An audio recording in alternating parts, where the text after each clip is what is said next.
You got my bio in front of you, so I'll give you a quick synopsis of my career and where I got to where I am now. I joined the Army in 2000 when I was a junior in high school, went to basic training in between my junior and high school year, and then came active duty after I graduated high school. Been in almost every conflict since then that we've had, so I did Iraq, Afghanistan, a lot in Africa.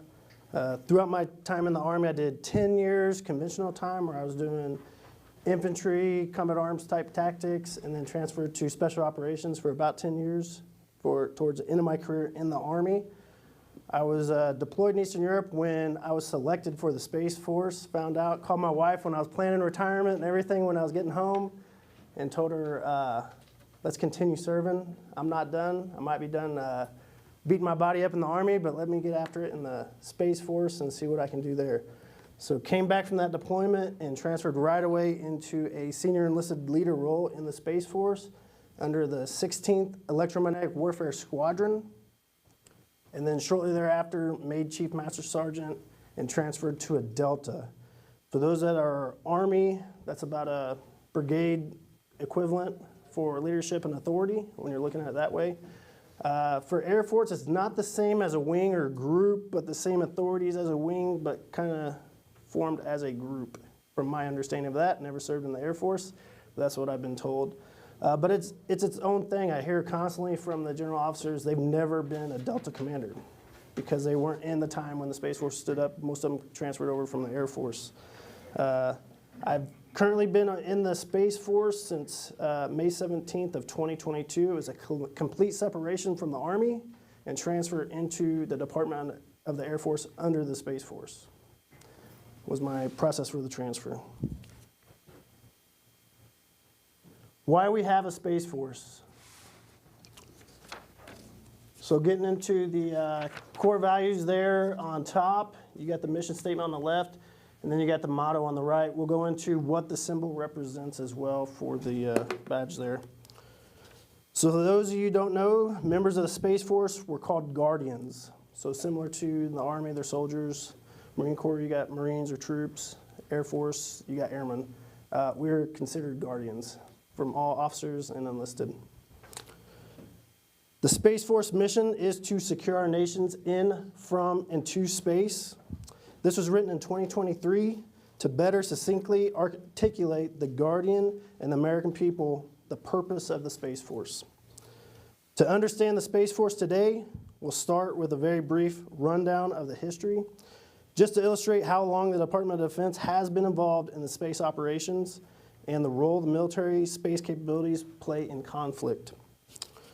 For the breakdown of the mission statement, and this is, like, it was just written in 2023, it's very new to the Space Force. They wanted to keep it brief, something that every Guardian can memorize and quickly say and embody.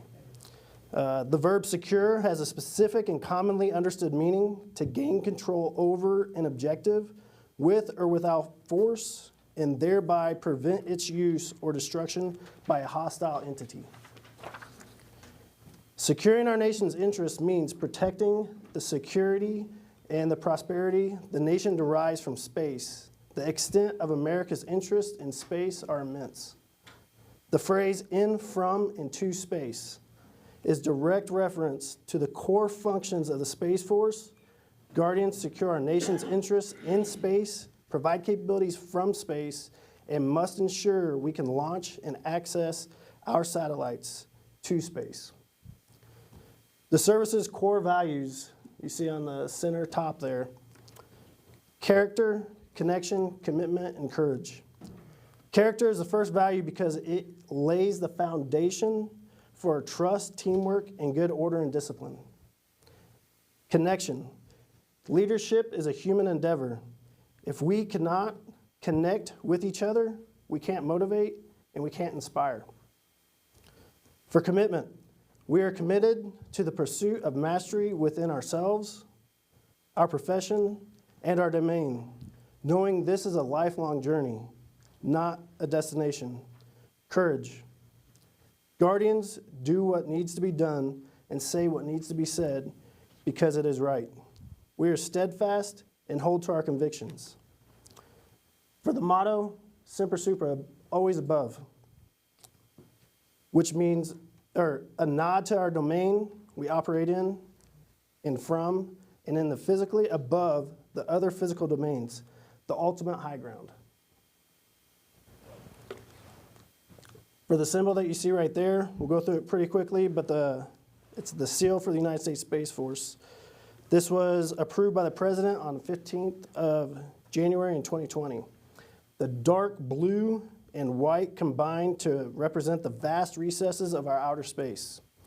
The delta wing that you see in the center and then on the sides evokes historic ties to the earliest days of the U.S. Air Force space community and symbolizes change and innovation.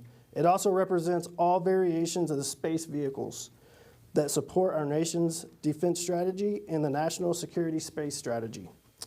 The dark and light shades of gray within the delta embody the 24/7 operations of the Space Force.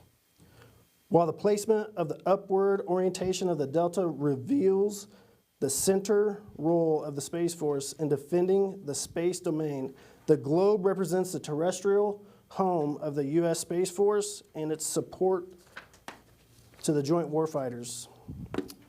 The elliptical orbit around the globe signifies the defense and protection from all adversaries and threats emanating from the space domain. It also represents ongoing interagency cooperation and allied partners. The white Polaris symbolizes the guiding light of security and alludes to a constant presence of vigilance in space now and in the future. The seal was approved January 15th of 2020.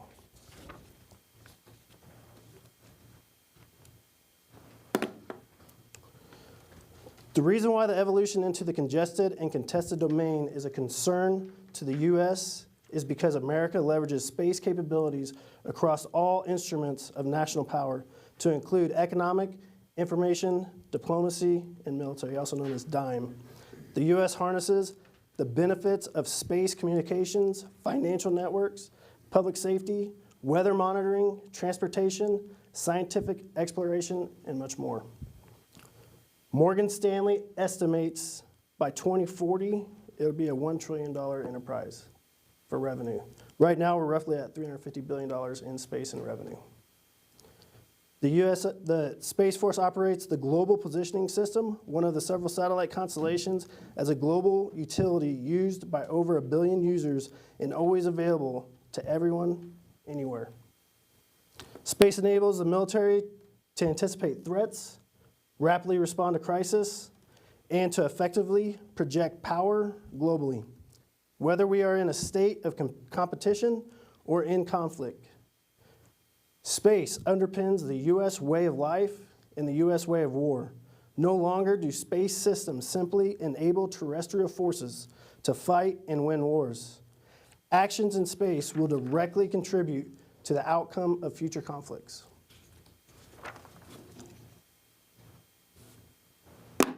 So going over the history, I'm sure you would be able to do a lot better job at this than I would for the history. He's already been giving me a lot of lessons that I've learned this morning on it. So looking at 1947, big act is as I said, I was an inter-service transfer from the Army into the Space Force, but the Air Force itself was an inter-service transfer from the Army. I like to tell that joke to the fellow Guardians that came from the Air Force. So the history of the operations of the United States military can be traced back to the birth of the Air Force in post-World War II era.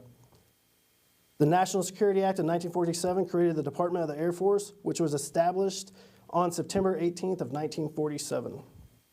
On January 31st, 1958, first U.S. satellite was launched and put on orbit, Explorer 1. Explorer 1 was designed, built, and operated by the Jet Propulsion Laboratory. The U.S. Army Ballistic Missile Agency launched the satellite on the Jupiter-C rocket. The primary science instrument on the Explorer 1 was a cosmic ray detector designed to measure the radiation environment in Earth orbit. Heading in 1960, the Strategic Reconnaissance Capability identified and studied, directed by Hap Arnold and Bernard Schriever, became a reality. Born of the Joint SIGINT payload and IMINT, film recovery program, the film recovery effort became a standalone program known as Corona on February 7th of 1958. By 1982, it became evident that the Air Force needed a command dedicated to space, a theater of operations, like any other. Thus, Air Space Command was activated as a major command within the Air Force on September 1st, 1982, with a focus on executing space operations. Air Force Space Command existed as we knew it until the activation of the Space Force. In 1991, it was a pivotal year for space operations. Validating space operations could effectively integrate into U.S. joint warfare concepts, often referred to as the First Space War.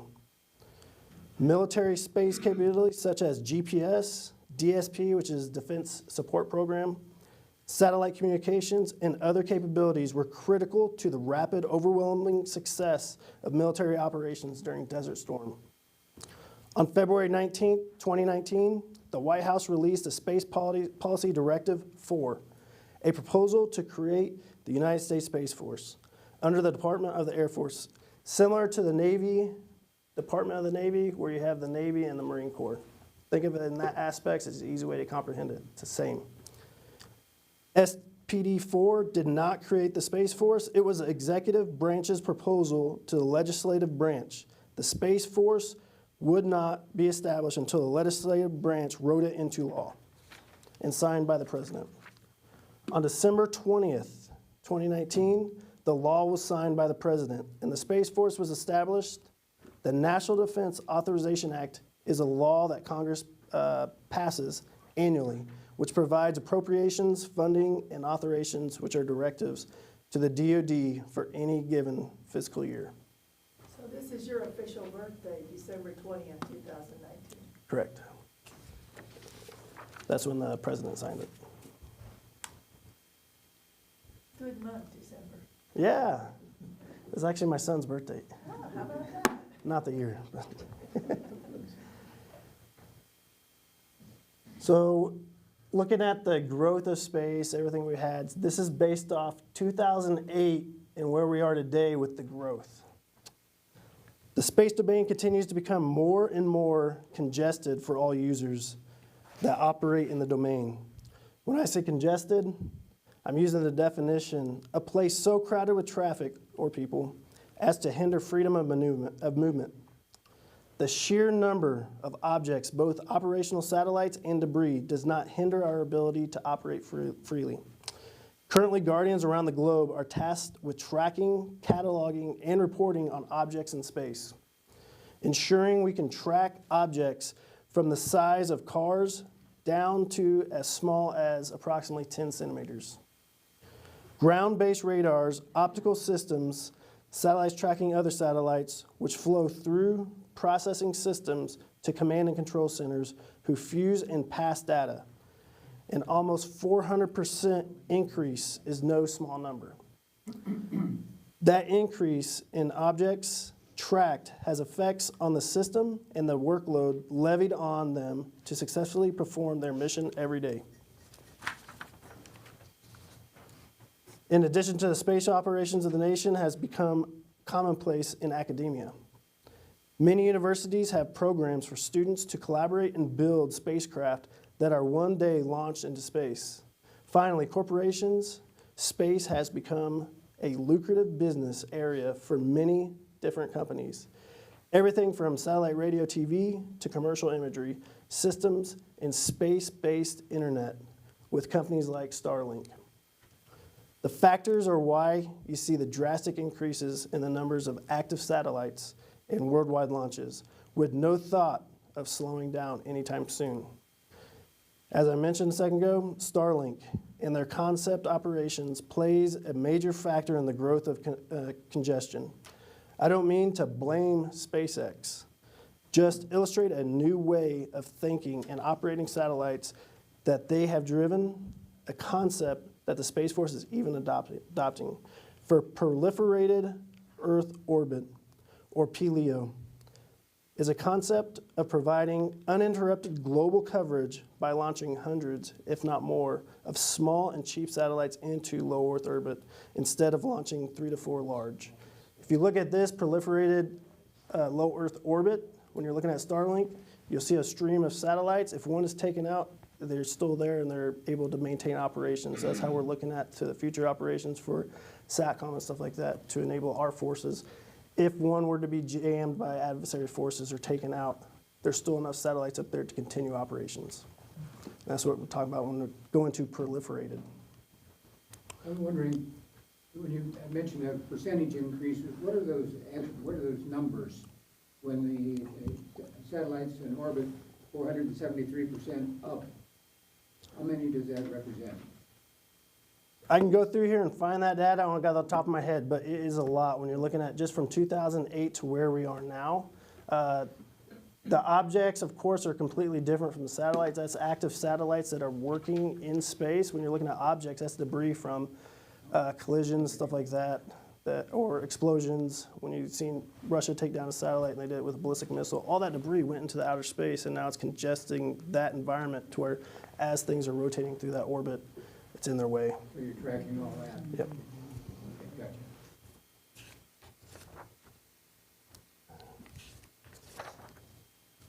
gotcha. Does Space Force have any authority to commandeer satellites like Starlink? Starlink being controlled by an individual? That's being worked now. You're talking about with the commercial aspect and be able to utilize the system for the capabilities. Being controlled by one person seems very, not to the best interest of the United States. Right. From my level, I can't speak on what's being worked out, but there is laws being passed and they are working on that. What does that look like in the future when we are in a war scenario and we need to utilize all assets available? How does that play into our fight? I would say that's classified. So are you saying Space Force is also now adopting like a hive idea in space, just like a lot of drones versus one plane, a lot of satellites versus one big satellite? Is that kind of what you were saying? For proliferated low Earth orbit, that is the concept. When you're looking at, we'll go into it on the actual orbits, but geosynchronous, it's one satellite covers a large area when it's looking down. You wouldn't need that per se. You might have two to cover down for each other, but you wouldn't need to grow dramatically on that. And when you're looking at cost, it really is not cost effective to do that in certain orbits, to where LEO, it is cost effective. In the write-up, it says there's 8,600 people in the Space Force. Doesn't sound like that's enough people to do all the stuff you're talking about. We're going to get to that slide. We'll cover what the breakdown of the Space Force is. When the Space Force was built, it was built on that low number. When you're looking at the capabilities that we bring, can we operate with that number? Yes, we can. Now, when bringing on new systems, having to build new squadrons or organizations to cover on capabilities, then there would be requirements for growth. So pictured here is the counter space continuum.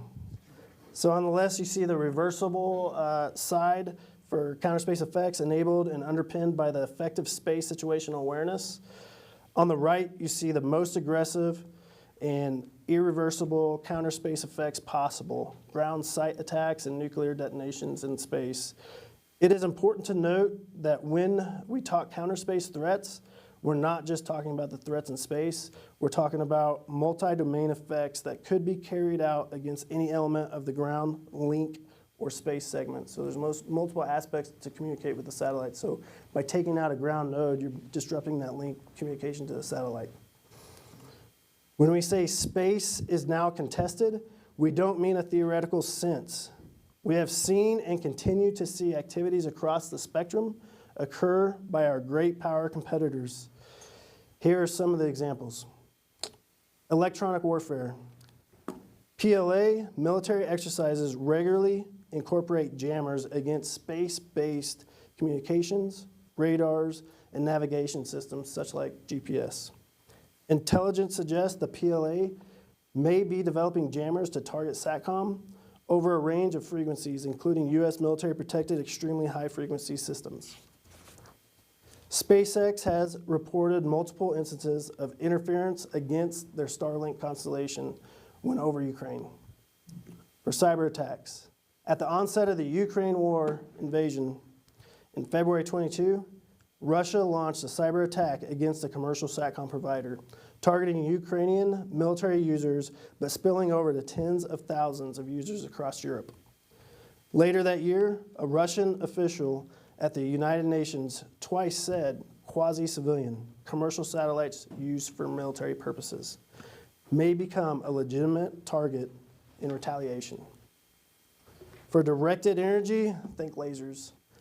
Russia developed Peresvet laser weapons to 5 strategic missile divisions starting in 2018. The system is intended to mask missile deployments by blinding satellites. Sensors. Intelligence suggests Russia may deploy more powerful lasers by 2030. Information superiority infielded in a wide range of ground-based EW systems to counter space, communications, and radars. When you're looking at their electronic warfare capabilities, are very robust, very strong, and very adaptive as we see them operating throughout the wars. The People's Liberation Army, or PLA, like I mentioned earlier, has multiple ground-based laser weapons able to disrupt, degrade, or damage satellite sensors. By the mid to late 2020s, they could have high-power systems able to damage satellite structures themselves. When you're looking at kinetic energy weapons, in 2007, China destroyed one of its defunct weather satellites in low Earth orbit, or LEO, with a direct ascent anti-satellite missile, creating more than 2,700 pieces of trackable debris that remain in orbit, and most will continue orbiting the Earth for decades. The missile evolved into an operational ground-based system intended to target LEO satellites, a system with which the PLA actively trains today. For orbital threats, Russia has deployed several orbital ASATs, or anti-satellite prototypes, in LEO. In 2019, one followed a U.S. national security satellite, another ejected an object near a Russian satellite while testing a space-based anti-satellite weapon. Additionally, China is developing satellite inspection and repair systems, which could also function as weapons, and has already launched multiple satellites to experiment with orbital maintenance and space debris cleanup. In January of 22, the Shenzhen 21 satellite moved a derelict Beidou navigation satellite. So they had a satellite be able to move a Beidou, which is their GPS version satellite, out of that orbit to keep room for their other satellites. This technology could be used in future systems to grapple other satellites.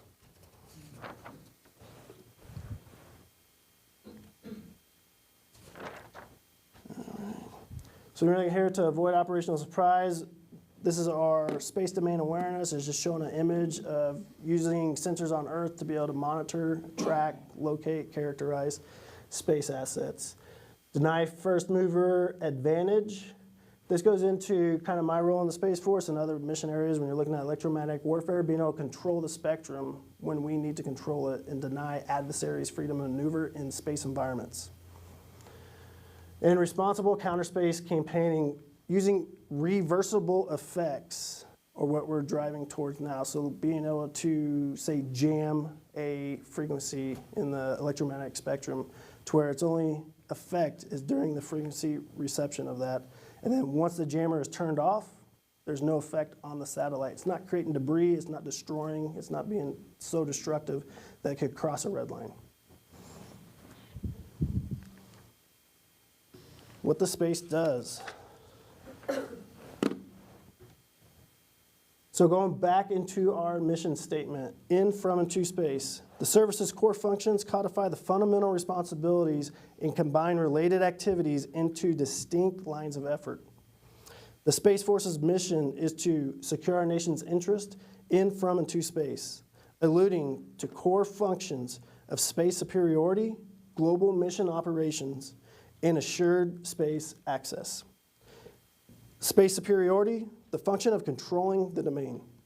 Fundamental to being able to provide the space capabilities the nation and the joint force is being able to control the domain and defend against threats to our systems. Similar to how air superiority is required before we're able to provide airlift operations to close air support, global mission operations require space superiority to be effective. Space Force mission areas in the space superiority function include orbital warfare, electromagnetic warfare, and space battle management. Global mission operations provide effects from space or exploiting the domain. Global mission operations is the function of integrating the joint functions that includes command and control, information, intelligence, fires, movement and maneuver, protection, and sustainment across all domains on a global scale. The final core function is assured space access, the two function. In order to conduct space superiority and global mission operations, we must be able to access the domain. By access, we mean the ability to deploy assets to space, that's our launch, as well as sustain them in space, and that's our control links. Without assured access in both the day-to-day and the regular launch cadence that operators require. Underpinning the core functions are enabling functions that must be completed across all core functions in order for them to execute effectively.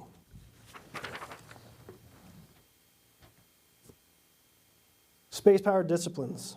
The 7 disciplines listed here encompass the specialties Guardians execute on a daily basis.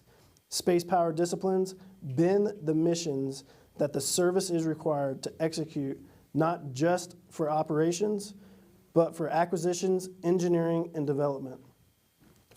In the Space Force, we'll go on another slide too, when you're talking about MOSs, AFSCs, that are in the Space Force Specialty Codes, or SFSCs. For the enlisted members, there's only 3. You got a 5 Sierra, which is space operations. You got a 5 Charlie, which is cyberspace operations. And then you got a 5 India, which is intelligence. And then for the officers, the same 3, but then you have acquisitions and engineering added to that. For OW, so OW is orbital warfare, space battle management, electromagnetic warfare, or EW, comprise the space operations career fields. The space operators fall under 2 categories.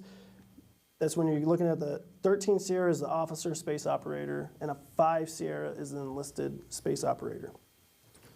Orbital warfare consists of the operation and management of spacecrafts on orbit and in any orbit regime. For space battle management, the primary focus on making sense and bring order within the domain by successfully tracking and fusing together necessary to maintain custody of space objects, which is critical for successful command and control.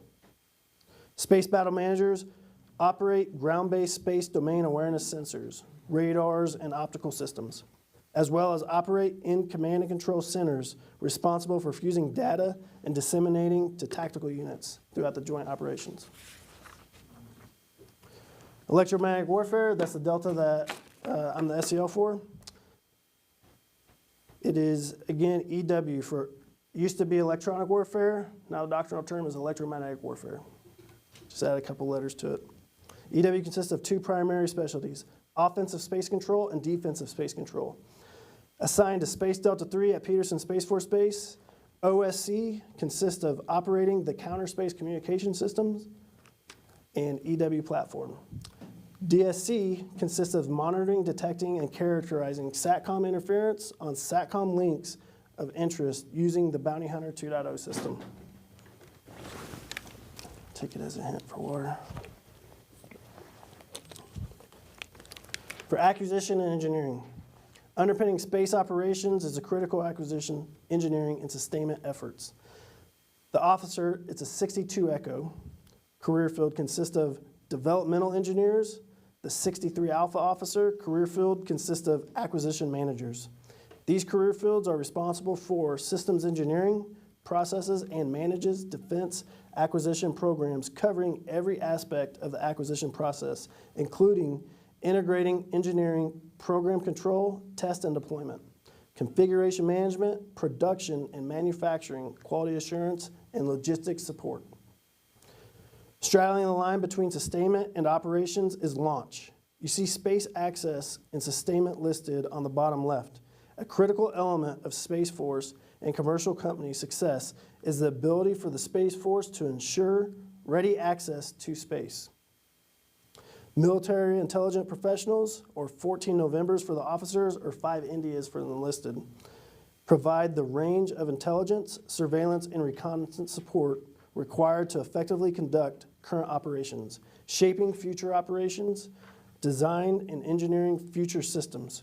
Without intelligence support, our service would not have the threat-focused knowledge required to be effective. Additionally, defensive cyber operation career fields, 17 Sierra for the officers and 5 Charlie for the enlisted, manage infrastructure, network defense information security of space platforms and weapon systems. Without effective cyber operators, the systems, facilities, and IT platforms required to provide global mission operations, space superiority, and assured space access would be vulnerable to attack or compromised by adversary cyber attacks. Excuse me, Yep. quick question about space access and sustainment. Do you work with other nations to find an area where you can launch, where you can put your satellite, your equipment up there? How do you find a place? Yep, throughout NATO and all of our allies and partners, I was just last month in London at a space conference working those aspects of it as well. It's a continuous effort, and we work together with our allies and partners. How about the enemy? That's going back into our intelligence and bringing that into our operations. That's what they're tasked to, is to provide us that realistic threat environment on how we're attacking. Okay, thank you. So you would also work closely with civilian operators that are like SpaceX? Yeah. Going into the commercial house of it, and that's different from where I work, but the service does work a lot with the civilian agencies. Where do your officers and enlisted personnel go for tech schools and stuff to learn all of this highly technical stuff? Yeah, so for space operators, which I fall under Intel, they go through Intel school that the Army, Marine Corps, and Navy all go to. But for our actual space operators that are technically savvy in our systems, they go to Vandenberg Space Force Base. Yep, for their technical school, which is separate when they arrive to our mission areas, because they'll go through a qualification course in our area on our weapon system prior to going to an operational unit. And for your officers, you would use the Air Force Academy? So ROTC, Air Force Academy, there's a selection process for the officers and enlisted, but it'll go through a board through the Space Force for selection if they meet the criteria to join the Space Force. The cyber operations portion, can you see a point in the future where Space Force will take over the bulk of that from the other branches of the Department of Defense? I think they're planning something like that right now, but not for the Space Force to take over all cyber operations. Right. Ours is, when you're looking at the DCO portion of it, it's protecting our systems and our capabilities for cyber attacks, but also for us to have continued usage of those. Right now, the way we're forming it in the Space Force, we have integrated mission deltas. We'll cover that on one slide, but Delta 3 was the first one, so we were the test bed for integrated mission delta, where our squadrons are not only EW squadrons. I have a squadron of cyber professionals that integrate into our deployments and our mission area.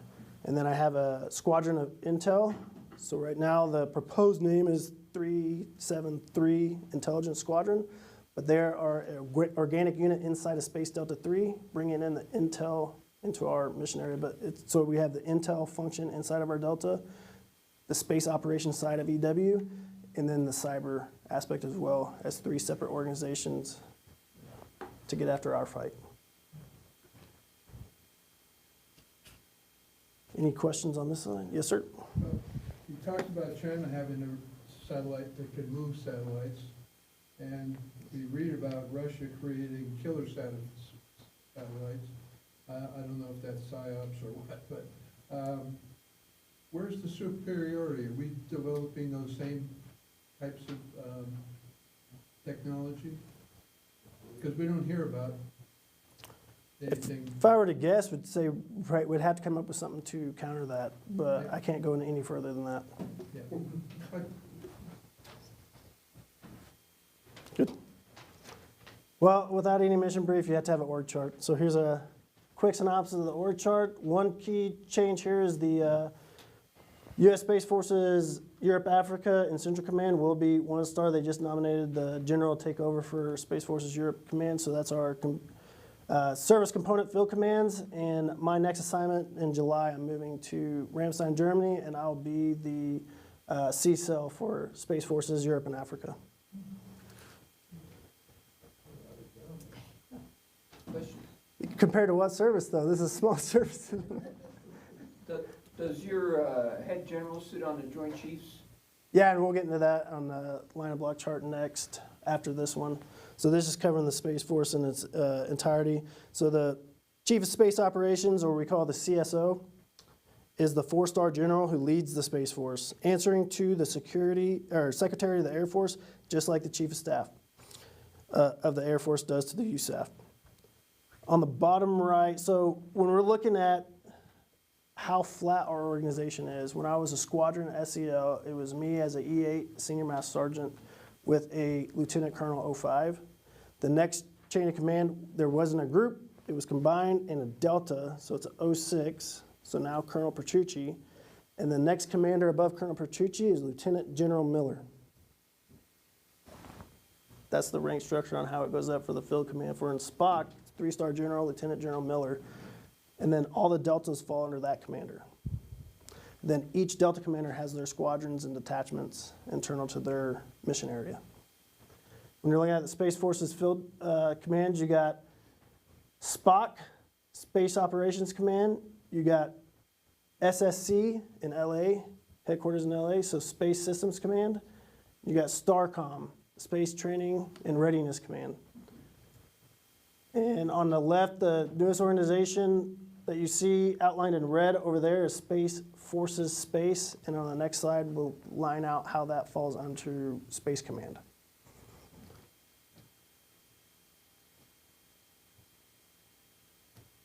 I think this is getting after the question that was asked about where we report and the hierarchy of that.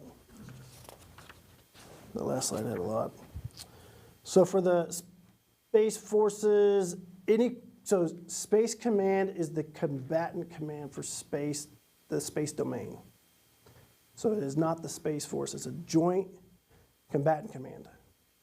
So we get a lot of questions on, you're in Space Command, you're in the Space Force, or how does that align? That is exactly how it aligns. Space Command is the joint combatant command for the space domain. The Space Force is the providing forces for that domain. So the train, equip, operate comes out of Space Force.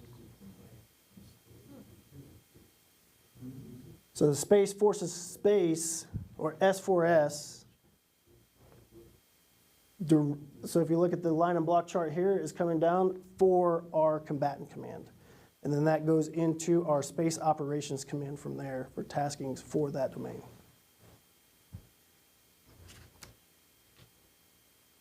Does that answer the question that was asked on how they report? So it goes to the Secretary of the Air Force and then higher after there.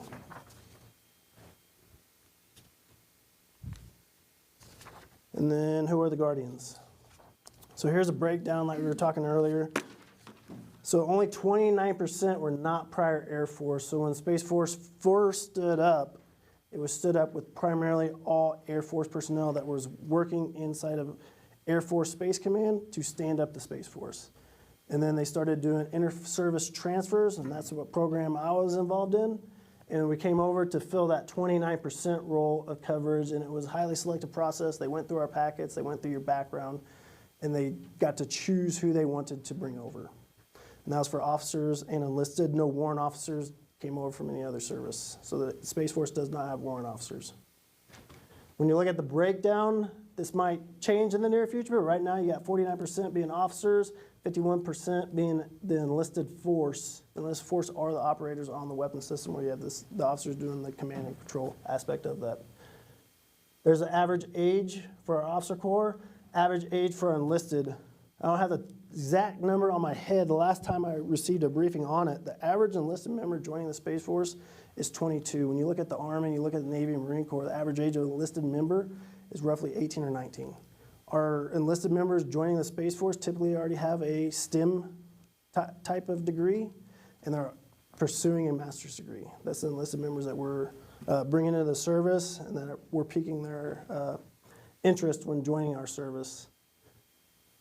When you went after the number and why we're small, it's to maintain that lean, agile, and talented Space Force. Grow too big, might have to change our aspect on who we're hiring and stuff like that. To maintain what we require for the technical side of what we do, maintaining a small footprint is better for us right now. Maintaining that lean and being agile to support all the operations that we do. That's the current number when you're looking at the military. So for the end strength of this fiscal year, 9,400. For next year, we're looking to grow up to 9,800 military. The total, with the rest of those being civilian, you're looking at 14,110 total guardians, with 19% of those being women. Right now, for the Space Force Personnel Management Act that was approved in the NDAA, that's looking at our full-time, so changing the term active duty into full-time billets, and then not having a reserve component, but having a part-time component, to where they are guardians in the Space Force in a part-time role, and they're working on the aspects of what that means and how does the pay work and all that right now, but it is approved for us to go that route. So we're looking at a full-time force. The Air Force Reserve component that currently supports us, that you see the numbers, will transition into a part-time role, the billets at least, not the personnel. They'll probably maintain full-time billets when they transfer, or how they work that out. That was just approved, and we're working through the planning to bring that on. Gives a little different perspective, because if you go into from an Army full-time active duty billet into the reserves, you had to get out of the Army active duty and then re-enlist into the reserve component. By doing a part-time and full-time, we're kind of streamlining that process to where you can rapidly go from an active duty full-time billet into a part-time billet, and vice versa. Any questions on that? Is 19% women a positive thing compared to the other military units? I don't have that data. I'm not sure why they struck that on there. Just they probably got a lot of questions on what the percentage, the ratio is between the female population and the male population, so they put it on there, but I don't have the other services numbers. Seems like the technical side of what Space Force does might attract more women than. Yep. I don't know why it's so low. I'm not sure either. Might be the number of applicants received as well. Awesome slide here going into the rank of what we wear. So looking at our rank, this one's a lot larger than any other sergeant major you see in the Army or like that. It's a very large rank. Traces back to General Vandenberg on where this design came from. If you look on the top portion, that was his design, Vandenberg stripes. When you look at the hexagon there, the 6 sides represent us as the 6th service for the United States. For the big aspect of it, when you look at the specialists, so all of our enlisted members that join are specialists already. When you look at the Army's rank, you have a private, then you become promoted into the specialist rank. Ours are specialists 1 through 4, being that from day one, you're expected to be a technical expert on what we do and what our jobs, the technical aspect of what we accomplish every day. When you look at E4, Specialist 4, it's 3 lines going straight across. When they get promoted to an NCO, a non-commissioned officer, they become chevrons and go up, and that's your E5 rank with the 3 chevrons pointed up with a Victor formation, and then you have the E6, a technical sergeant, with the 4. When you go below and you're looking at the senior NCO corps, the first chevron that goes above for a master sergeant for E7 shows that they're in the Leo orbit, is what's portrayed on here. For a senior master sergeant E8, you go into the MEO, the medium earth orbit, for the 2nd stripe, and then for the 3rd stripe for a chief master sergeant. There is no rank for a command chief, and there is no call of command chief in the Space Force versus the Air Force, or in the Army when you're looking at a sergeant major versus a command sergeant major. Every E9 in the Space Force is a chief master sergeant. There's no other term for them. When they're filling the C-cell roles, it'll be a command senior enlisted leader, but it doesn't change the rank aspect of it. There's only approximately 54 E9s in the Space Force, to put a perspective for the other services. Pretty small number. And you're looking at the 06 population is probably upwards of 200, and there's only 54 of us E9s to fulfill those critical roles.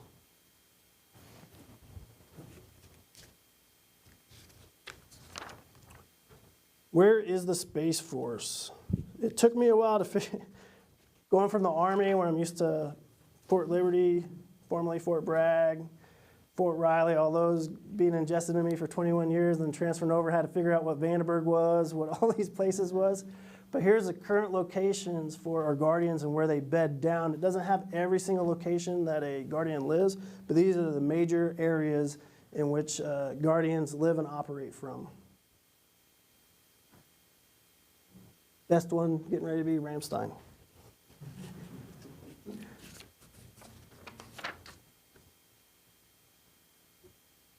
So going over the orbits, is there a lot of space knowledge on here, in the room, on what the orbits are, what they represent, what capabilities come from there? I know from you, sir, you probably got that background. But when you're looking at geosynchronous, it operates at 22,000 nautical miles. 3 satellites in GEO can cover the Earth approximately from 60 degree to 60 degree when you're looking at the globe. And that's what we're getting at with the numbers. For LEO, it's definitely not that. And when you get into proliferation, that's why you have to have multiple satellites in that orbit to maintain communications. For MEO, when you're looking at the medium Earth orbit, you're looking at 12,600 nautical miles, and that's a 12-hour period. So each rotation, like if you're looking at the sky, you'll see that aircraft every 12 hours. That's what that's talking about. Where geosynchronous, the one we just covered, 22,000, that is almost creating a figure 8 on Earth itself. It's staring at the same spot the majority of the time that it's on orbit. For HEO, the high elliptical, if you think of SBIRS, HEO, or Enhanced Polar System, EPS, that's the HEO orbit right there. For LEO, that's 1,200 nautical miles when you're looking at low Earth orbit. So it's pretty close to the Earth's atmosphere when it's rotating around. It's traveling at a high rate of speed. So that orbit period is 90 to 120 seconds on how fast LEO is actually traveling when you're looking up.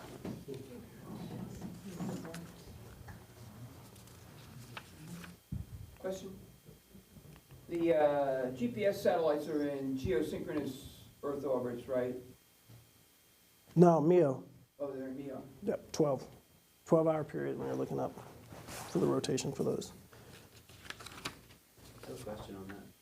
Do any of these require more maneuvering to stay in orbit? Like, does the HEO need more adjustments, or are they all kind of in an orbit and just stay there and they're No, they definitely need adjustments, and that's what Guardians are typically doing when they're controlling those aircraft. So when you're looking at LEO, it's at a constant rate of free fall if you think about it.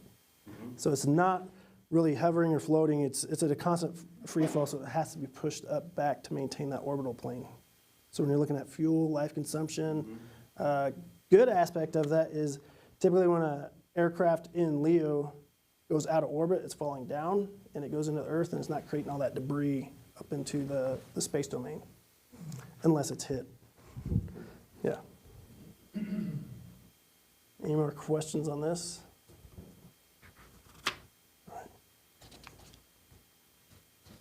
So this is what I was getting into for where the Space Force is going when you're looking at the Integrated Mission Delta. That is the future of the Space Force. It has been, it's at the bottom over here, great to work through, great to be a part of, working with the CSO on a monthly basis when we first stood it up, getting direct feedback from him, being that we're a small organization, we're at that small number of military personnel, we're able to have those meetings and communicate all the time.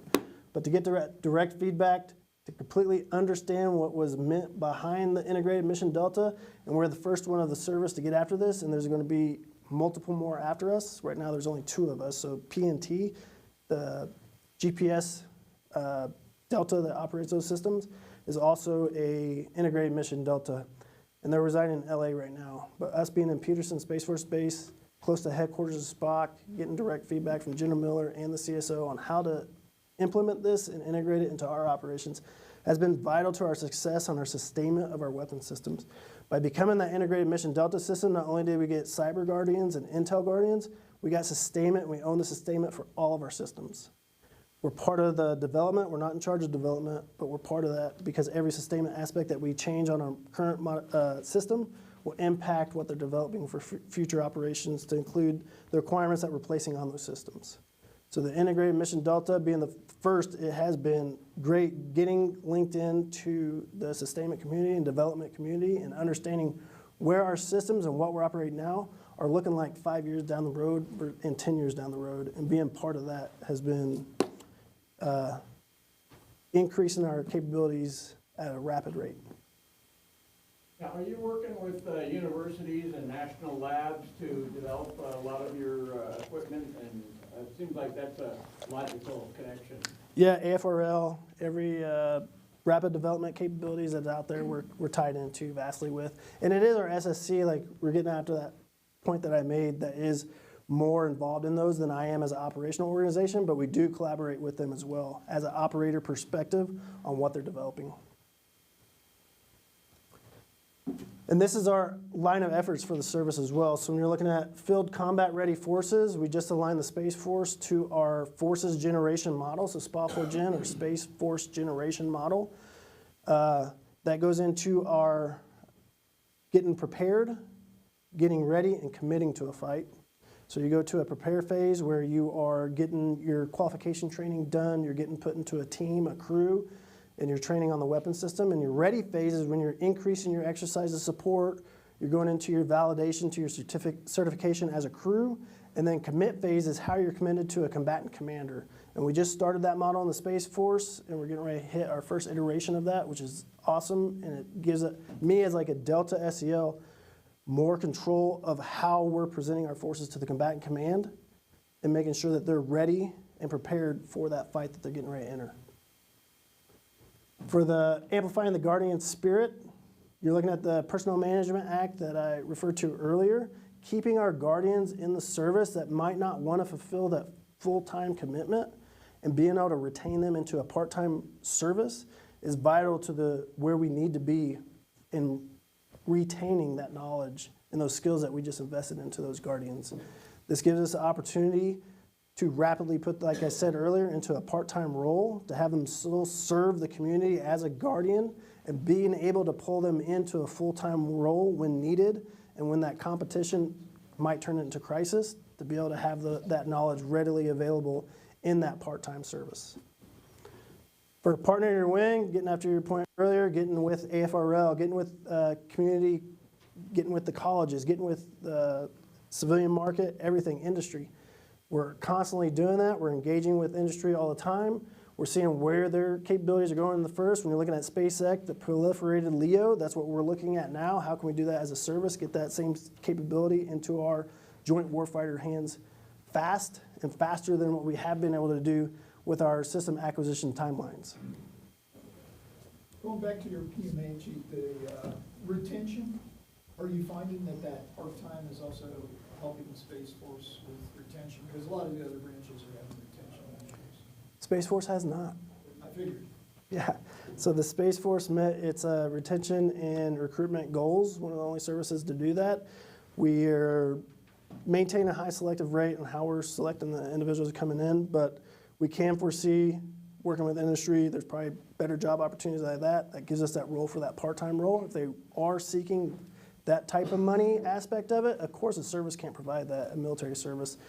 But if they were to take that and we can retain them as a part-time service member and bring that knowledge back into the guardianship, that's what we're looking at.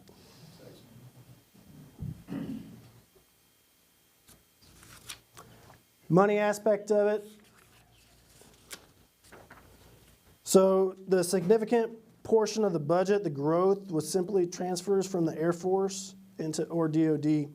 Below is the 24 budget talking points. So when we get into the budget highlights and you're looking at the FIDEP, that was the increase that the Space Force brought. The TOA is the total money allowed for that fiscal year when you're looking at it for the FIDIP. That was a growth that the Space Force was able to impact when we're looking at the money allocated to DoD. And that was getting after the industry aspect of it. Where do we need to be? What capabilities are we hopefully foreseeing in the future? What does our adversaries have when you're looking at the threat? What do we need to do to combat that and to get ahead of that fight?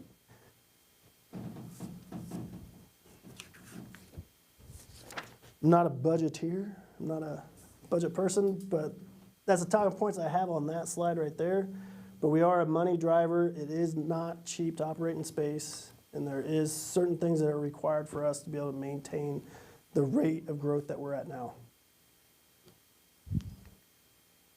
So that's a brief of the Space Force throughout the slides. So now we can open up for questions, get into the nitty gritty. I wanted to ask you about recruiting. Okay. Do you have recruiters, or do you work with existing recruiters to try to direct them to this service? So currently, Air Force is who we utilize for that aspect of it. When you look at a Space Force base, not just recruiters, are security forces or military police for the Army. Those are Air Force members. When you're looking at our CE, when you're looking at the on-base life support, medical, all that is all Air Force supporting the Space Force. We don't have those specialties in the Space Force. Air Force is providing that, and we rely on our airmen constantly to maintain our operations. For recruitment, it's currently the Air Force members are doing it. We just had our first special duty board, so we're selecting NCOs. I don't know the number off the top of my head to go to those installations, the recruiting offices, and be recruiters there, but also branch out the knowledge on what the recruiters should be proposing to members wanting to join the Space Force. So the Air Force personnel that provide security and the other services that you are not currently doing, they're wearing normal Air Force uniforms? Correct. And then only the people that are in the Space Command are allowed to wear the Space Command uniform? They wear our badges, so if they fall under SPOC, Space Operations Command or stuff like that, they're wearing the organizational patch they fall under, but they are wearing their Spice Brown name, rank. They're still in the Air Force. When you look at the Marine Corps for a corpsman, it's Navy, wearing Navy rank, right? For a corpsman, Right. same aspect. Yep. Sure. Well, I was just wondering, I mean, do you try to go to universities or to, where you'll find these STEM type of people that are Yep. really interested? So the degree requirement for an officer is STEM. So what happens, I was involved in one of the boards a couple of months ago, is we receive the packets of the cadets or college members that are wanting to join the service as an officer. And they do the same for enlisted, for high school members or college members that want to go enlisted. And you receive the packets for the officers, it's video, so I get video interviews that's recorded from the candidates, and we go through and we select the most qualified members that would join our service. Yes, sir? Could you go over the educational requirements for the scheme? So it follows the same as the Air Force when you're looking at, and this is new to me, I was in the Army, which we didn't have degree requirements, but did play a part in promotion. When you're getting looked at for senior master sergeant, associate's degree is required. But as far as all enlisted members, the degree is not a requirement. Does it have to be in STEM if it's an associate's? Well, when they get their CCAF, that was a new concept for me as well, that's an internal Air Force associate's degree program that they have for the members. It's related to their career field. So there is a space operations degree they can get through CCAF, part of the Air Force, in their career field. What are examples of things other people would do if they're working part-time for their service? A lot, we're looking into that now because that is a question that first came to us. What would they perform if they're working that reserve part role? For Space Up to 3, we have deployable missions that go to all 3 AORs. We're looking at if they're a part-time member, can we use them in the aspects of what the reserves currently does for a 6-month deployment forward?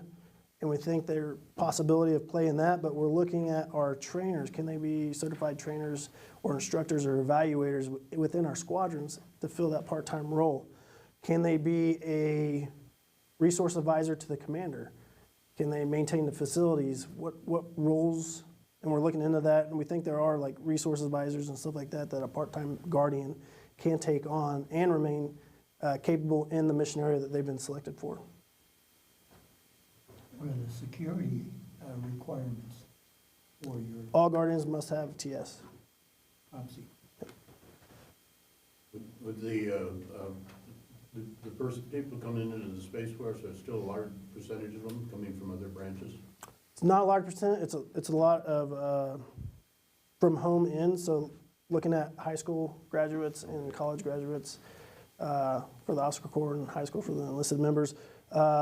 The inter-service transfer program is kind of trickling out from the other services. We just did a recent board not too long ago. I don't know when the next one is. I know it's going to continue for some time, but it's not going to be how we recruit and grow the service. I'm wondering about the move from the Air Force Academy as a cadet. Will a cadet need to apply for the Space Force, or would a cadet be assigned to the Space Force? So when they're going through the Air Force Academy, there is the interview process and the recruitment aspect into the Space Force while they're going through the school. And I don't know what year they're in when that occurs, but I've looked at the videos and done the interviews and been part of those board processes where they're selected for the Space Force or for the Air Force on which route they want to go. So kind of an application process. Correct. And selection. And for ROTC as well. That's all one board with ROTC applicants as well. And that decision is made by Space Force, final decision made by Space Force? Correct. Department of the Air Force. Yeah. Okay. Gotcha. Yeah. Yes, sir? Yeah, you said you're assigned to combat commands, right? Yep. The combat commands. The field- As the component field commands, correct. The what? The component field commands, like I'm getting ready to take for Space Forces URAF, is aligned under the combatant command. But when I say combat commands, I mean, those are the guys those are the ones that are touching people out in the field. So you're on the staff of a combat command, say in Southwest Asia or wherever, the Central Command or something like that. What value does the Space Force add at that level? If you're looking at what so this is going beyond commerce or dime, and you're looking straight into combat operations and what does Space Force provide for combat operators. If you look at our strategic capabilities, our missiles, all our reliance on space, it's the aspect of what's available right now, what's being interrupted right now. If you're looking at RPAs or remote piloted aircraft, you're looking at drones, all the communication links, stuff like that, it all drives through space. If you look at simple for commerce, ATM machines, they have to have space assets to be able to operate those, to be able to use your debit card at Ace Hardware. If space wasn't operational, none of that would work. To the combat area, even going into some of our apertures that we use in special operations require space connectivity to work. Our Blue Force trackers, knowing where our friendly forces are, our enemy adversaries are, all that stuff is reliant on space. And so do you guys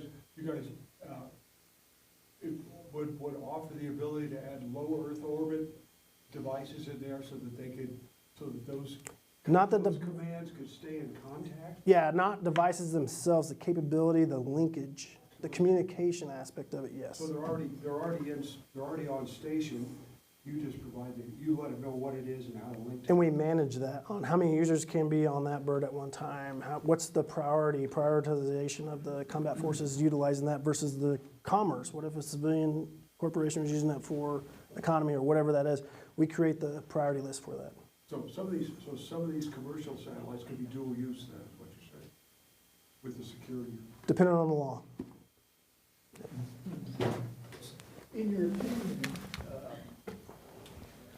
since this is a rather new field here, do you believe that with our adversaries we have out there, I imagine even North Korea and Iran probably have some limited or fledgling capability in this area, but between Russia and China, who do you perceive as the bigger threat, or are we looking at apples and oranges?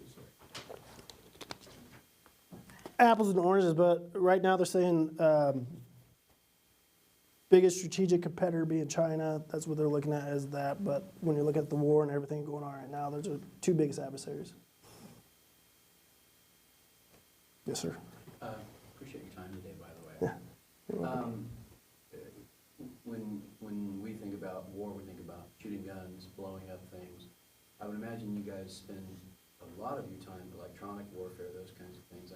You mentioned it, I'm specifically interested in how much of your time is focused on, if I was an adversary, instead of setting off a bomb or flying a plane into a building, I'd rather just cripple you financially, electronically. How much of your focus is on something like that? So we're doing electromagnetic warfare for our system. We're looking at the entirety usage of pretty much friendly force capabilities in space. We're not really looking at adversary that much. The capabilities are out there, sure, but it's does that financial impact that we're utilizing in space, is it being interrupted? Is it being affected? That's what we're looking at. So a lot of it is looking at not just militarily, but economically as well, on how we're supporting the national defense. Yes, sir? The last coffee and conversation, we heard all about the Army Signal Corps All right. and how they. I was never in the Signal Corps. They have a space-based communications Mm-hmm. and information system, including battlefield management. Do you integrate with them, or are they one of the systems you protect? Yeah, yes and yes. We integrate a lot with the Army 1st Space Brigade, work with them consistently, even with just in the electromagnetic warfare field, we're working with them consistently with that. With their communication, what are they using for all the joint warfighters? The Guardians are the warfighters that are supporting their effects as well, ensuring that they do have capability in space and it's readily available, and we have freedom of maneuver or communication aspects for that. Do we have any other questions? Yes, sir. What's the difference, where do you separate between your operations and the Air Force operations?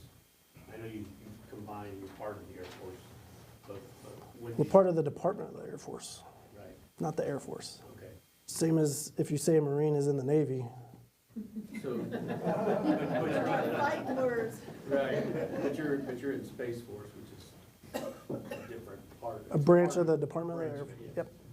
But is there a separation where you guys just have your operations that you perform within that? Well, you look at ISR aspect of it. Air Force performs huge ISR operations. We do as well. So we have to integrate that and deconflict and make sure that we're covering what we need to. Communications, they have communication capabilities.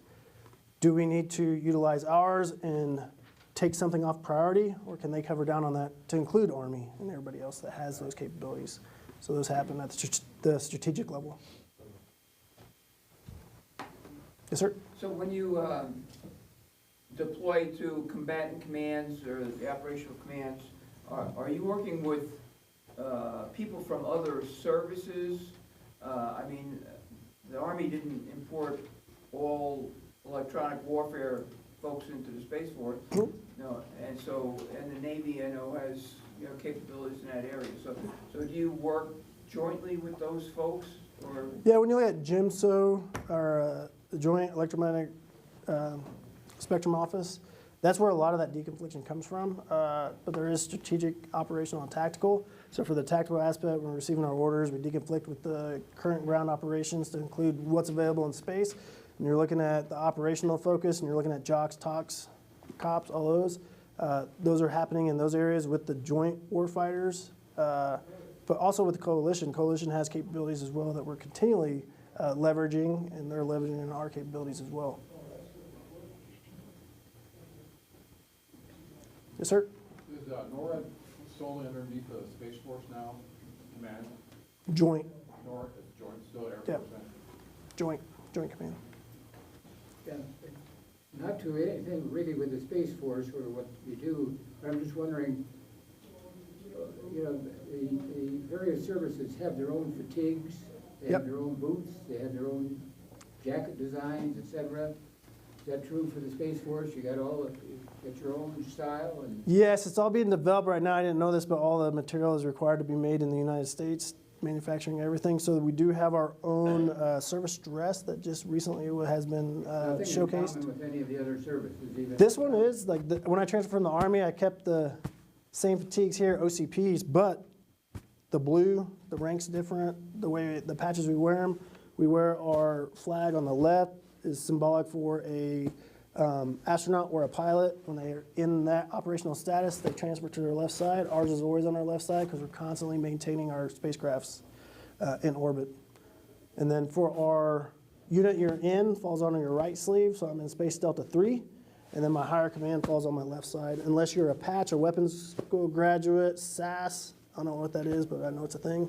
But they're schools that they graduate mainly from the officers, but AICs for enlisted members go on their left side. So you guys are getting your Class A's. Yep, Class A's, our service dress uniform is a Guardian-only service dress uniform. Right now, I don't have that one. I wear the Air Force service dress, and I got 2 pins that go on my lapels that identify me as a Guardian, but I have this huge rank also that goes on my sleeves that identifies me as a Guardian as well. Yes, sir? And what percentage of the Space Force personnel are fresh treads versus retreads from the other services? Don't have that number, but it's 29% are from the other services, but it doesn't really depict what came from the Air Force. So I don't have that hard number on me right now. Was it a lot of competition to get in from the division you came from the Army? Yeah, so I don't know the total number of people that were denied and stuff like that. It was, what happened was you filled out a packet, you put all your decorations, you put all your evaluations, all that stuff, and it went to a centralized board for the Space Force to go through it. Some of us received phone calls, what's your plans, are you retiring? Us that were long in the tooth, that were already over our 20-year mark, got asked a lot of questions. And then it went back into a board for selection of that. I know quite a few people that didn't make it and stuff like that, but you weren't part of the process, so you really didn't know unless you did make it. So I was forward deployed, got an email, yes or no. Were all of the branches involved in that process? Everybody but the Coast Guard. Yep. We got time for about one more question if somebody's there. Let Chief get on his way. Anybody else? Where is Peterson Space Force Base? Right next to the airport in Colorado Springs. All right, well, thank you very much. If you guys give Oh, awesome. There we go. Thank you so very much. Yeah. I found that extremely informative. I don't know about you guys, educational. Really, I had no clue, and I greatly appreciate you coming and sharing that with us today. So thank you very much for that. Yes, thank you so much. If any of you have some extra questions, maybe if the chief's got Yeah, some time, I got some time. come on up and Ask you a simple question. Yes, ma'am. Chief Master Sergeant. Correct. Do we address you as Chief Master Sergeant or as Master Sergeant? Chief. You always say the chief, so Chief Master Sergeant. Or just chief. Oh, you can say chief, Yep. just chief? Yep. Oh, interesting. Yeah. My background was Navy, so I was just wondering.